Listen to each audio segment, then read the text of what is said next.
আসসালামু আলাইকুম। আমার চ্যানেলে আপনাদের সকলকে স্বাগত।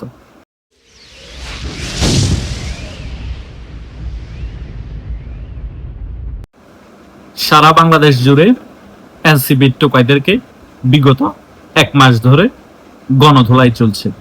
শুধু বাংলাদেশে না, এনসিবির টোকাইগুলো বিদেশে ঘুরতে যাচ্ছে, সেখানেও কিন্তু গণধোলাই চলছে। যাদেরকে গণধোলাই দিতে পারছে না তাদেরকে ডিম নিক্ষেপ করে ভালোভাবে উত্তম মধ্যম দেওয়া হচ্ছে। আমরা গত 3-4 দিন ধরে হাসনাত আব্দুল্লাহ যুক্তরাজ্যে ভ্রমণের যে সকল ভিডিও দেখেছি এবং যুক্তরাজ্যের মধ্যে হাসনাত আব্দুল্লাহ যে পরিমাণ অপমানের শিকার হয়েছে সকল কিছুই কিন্তু আমরা দেখতে পেয়েছি। বিভিন্ন জায়গায় হেনস্থ হয়েছে এই হাসনাত আব্দুল্লাহ। বারে বারে যেখানেই পেয়েছে ডিম নিক্ষেপ করা হয়েছে এবং তাকে গণধোলাই দেওয়া হয়েছে সিস্টেমেটিক ভাবে, কিন্তু প্রশাসন এসে তাকে বিভিন্ন জায়গা থেকে রক্ষা করেছে। তারা পৃথিবীর কোনো জায়গায় নিরাপদ না, সেটা কিন্তু প্রমাণিত হয়ে গিয়েছে যুক্তরাজ্যে হাসনাত এর সাথে যে সকল ঘটনা ঘটেছে সেগুলা দেখে। শুধু তাই নয়, সারা বাংলাদেশ জুড়ে এনসিপি নেতাদের খুব করুণ পরিণতি ভোগ করতে হচ্ছে। আমি এটা আপনাদেরকে বলেছিলাম যে 12ই ফেব্রুয়ারি মামু ভাইগা নির্বাচনের পর যদি বিএনপি ক্ষমতায় আসে, 3-4 মাস যেতে না যেতে এই এনসিপি এবং টোকাই সমন্বয়কদের উপর বিশাল বড় একটি গণধোলাইয়ের মিশন শুরু হয়ে যাবে। ভালোভাবে না মানল তাদেরকে দূরের উপর রাখা হবে এবং তাদেরকে ভয়ভীতি দেখিয়ে একেবারে কোণঠাসা করে ফেলা হবে।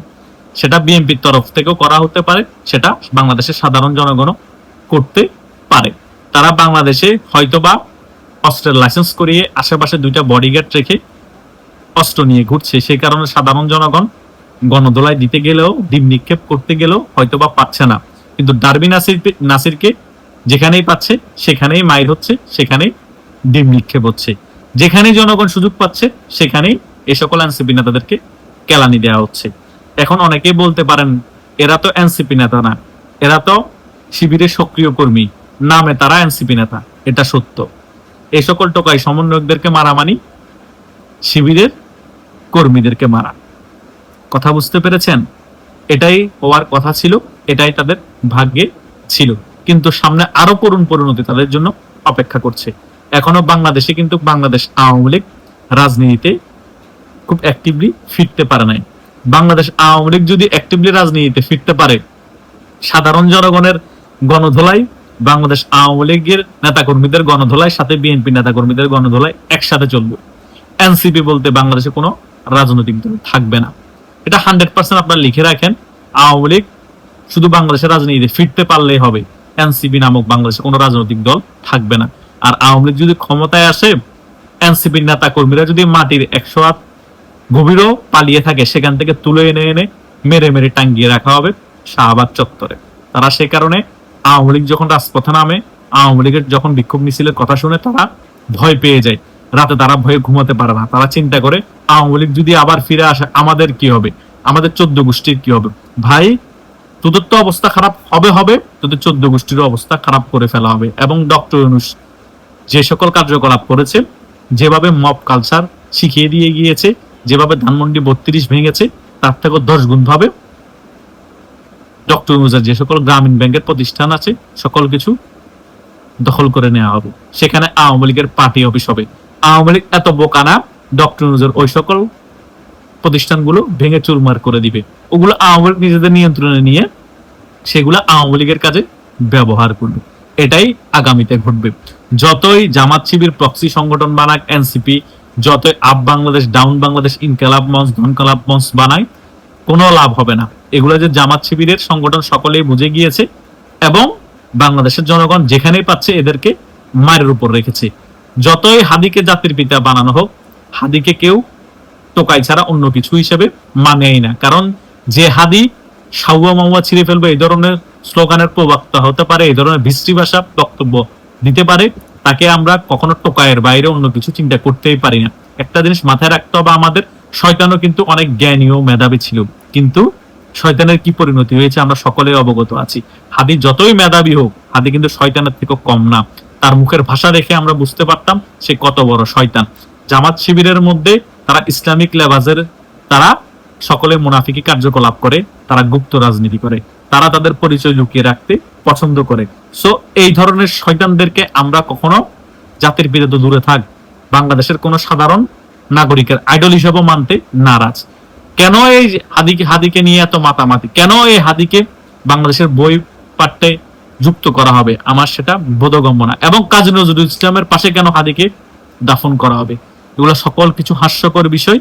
পরিস্থিতি চেঞ্জ হলে হাদির কবর ওখান থেকে স্থানান্তর হয়ে যাবে, পাঠ্য বই থেকে হাদির নাম সরে যাবে।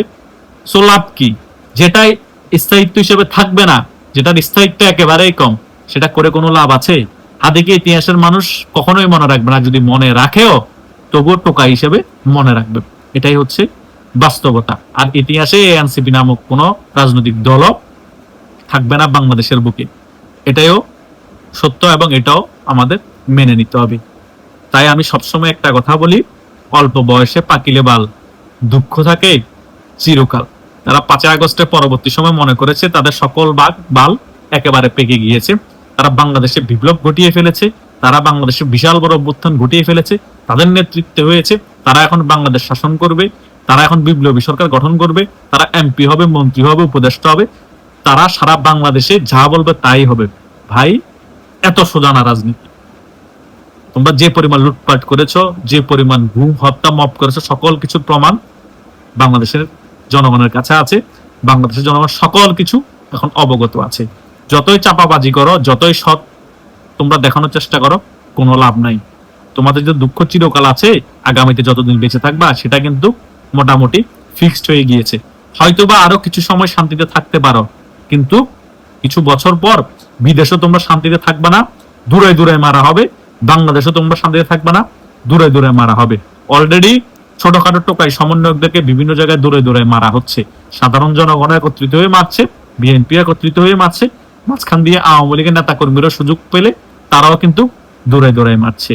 সেটার প্রমাণ কিন্তু আস্তে আস্তে যুক্তরাজ্যে এবং আপনার বিভিন্ন আরব কান্ট্রিতে সকল জায়গায় দিয়ে দেওয়া হচ্ছে। যেখানে সমন্বয় পাওয়া হচ্ছে সেখানে কেলানি দেওয়া হচ্ছে, যেখানে সমন্বয় পাওয়া যাওয়া হচ্ছে সেখানে ডিম নিক্ষেপ করা হচ্ছে। এবং বাংলাদেশের বিভিন্ন জায়গায় সমন্বয়ক পরিচয় দিলেই সাধারণ জনগণ কুত্তার মতো পিড়াচ্ছে তাদেরকে। তার মানে বুঝতে পারতেছেন, সমন্বয়ক কথাটাই এখন গালিতে পরিণত হয়েছে। জুলাই 14 কথাটাই এখন গালিতে পরিণত হয়েছে। জুলাই 14 এবং সমন্বয়ক বললে পুলিশ এবং সাধারণ জনগণ এবং বিএনপি বলেন, আওয়ামী লীগ নেতাকর্মী বলেন, তাদের মাথা খারাপ হয়ে যাচ্ছে। এখন যদি এই পরিস্থিতি হয়, বাংলাদেশ আওয়ামী লীগ রাজনীতিতে ফিরে আসলে কি পরিস্থিতি হবে, এবং বাংলাদেশ আওয়ামী লীগ যদি কখনো ক্ষমতায় আসে তাহলে কি পরিস্থিতি হবে?